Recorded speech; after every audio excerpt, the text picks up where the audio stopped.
So whether that was mac and cheese or lasagna or noodles or bread, it really didn't matter. I would just run to it and I would bring it all home and I would eat it for about 2 or 3 days and then I would throw it all away.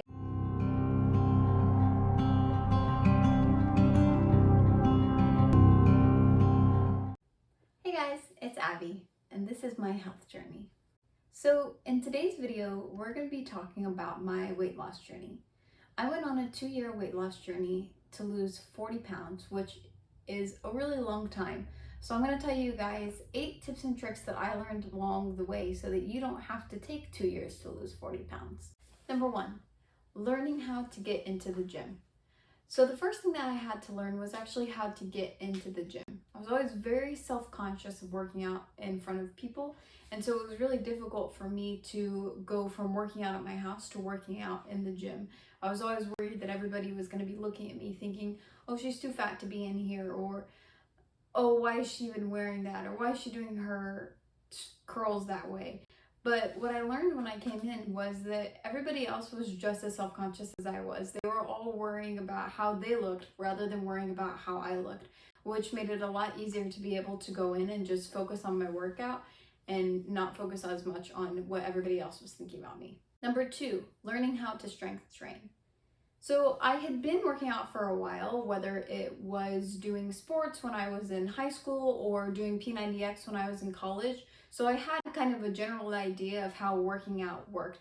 I knew you lift weights and you build muscles, but that was kind of about all that I knew.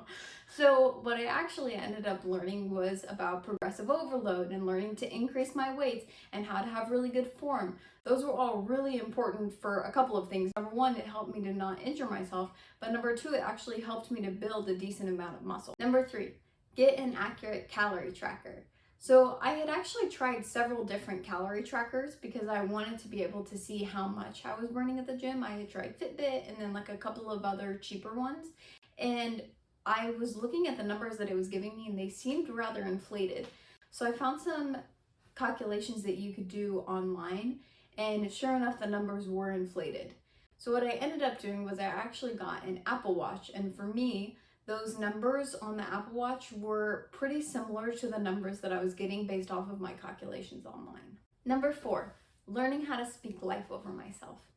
So at this point, it had been about a year since I had been working out and I had absolutely zero difference in my body. I hadn't lost any weight. I had gained maybe a little bit of muscle, but the number on the scale was the exact same. And honestly, in pictures, I look about the same size, if not a little bit fatter than I had looked a year before, which was really upsetting. So I had to learn how to speak life over myself and encourage myself. And it was actually really good because I learned that my self-worth actually wasn't based off of how I looked or how skinny I was, but it was actually based off of what my body was able to do. So I started encouraging myself. I would be on the stair climber and I'd be like, oh my goodness, look at you, you're doing amazing. Look, you went 15 minutes instead of 10 minutes. Or, oh my word, look how much you just lifted. You're incredible. Look how much you're leg pressing. Look at the muscles that you're building. And so I actually started encouraging myself, not in my way of how I looked, but actually in what my body was able to do. Number 5, dealing with my coping mechanisms. So for me personally, my biggest coping mechanism was to go to the store every time I was upset and to find every single carb in view. So whether that was mac and cheese or lasagna or noodles or bread, it really didn't matter. I would just run to it and I would bring it all home and I would eat it for about 2 or 3 days and then I would throw it all away because I realized how unhealthy that was for me. So obviously this was really getting in the way of my weight loss journey. So what I had to learn to do was to use other things as coping mechanisms. Whether that was sitting down and journaling and writing out how I was feeling, or listening to worship music and processing with the Lord kind of the things that were going through my life. And eventually what ended up happening was working out actually became my coping mechanism. Number 6, increase your cardio. So for me personally, this might not be the case for you, but I absolutely hate cardio. So every time I would go to the gym, I would get my cardio out of the way, like 5-10 minutes on the elliptical, and then the next hour and a half I'd be like, all right, let's strength train, let's get to the good stuff. But unfortunately, that was not burning a lot of calories. So what I actually had to learn to do was to do cardio in a way that was really enjoyable. And what I found that was easiest for me was to switch up my cardio machines. So I would do 20 minutes on the elliptical, and then I would do 20 minutes on the stair climber, and then I would do 20 minutes on increased treadmill. And that actually allowed me to get a whole hour's worth of cardio in without feeling like I was just stuck on the same machine the whole time. The seventh thing that I learned, and this may or may not be applicable to everyone, was that I actually had thyroid issues. So some of the signs of the thyroid issues that I had was thinning hair, irregular bowel movements, and difficulty losing weight. So as you can tell, I already have pretty thin hair, but what was happening was I was actually losing a lot of hair and I had a bald spot in the back of my head. I had super irregular bowel movements, and obviously at this point I had been working out for about a year and a half with no weight loss. And I realized that those were all related to thyroid issues. I went to the doctor and I got my thyroid levels checked, and they were not where they were supposed to be. So I ended up getting put on a supplement to help regulate those thyroid levels, and that really helped in my weight loss. Number 8, calorie counting.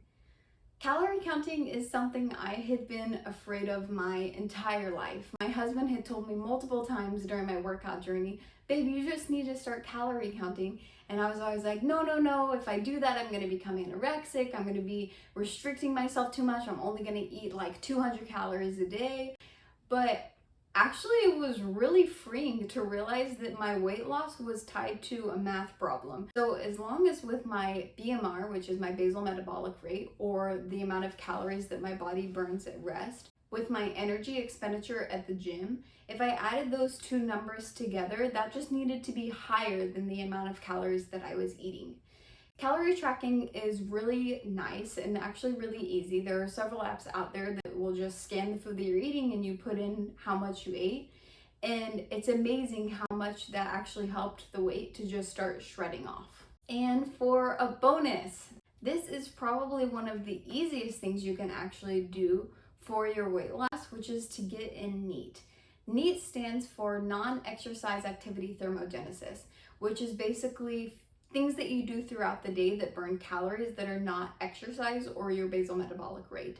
So this includes walking, this includes going and wandering around the grocery store, this includes fidgeting. Little things that you do that are getting your body to move throughout the day are actually burning those extra sneaky little calories. So I hope you guys enjoyed this video, and I would love for you to join me again next week. Leave any comments below if you have any questions or if you have anything that you would like me to cover. All right, bye!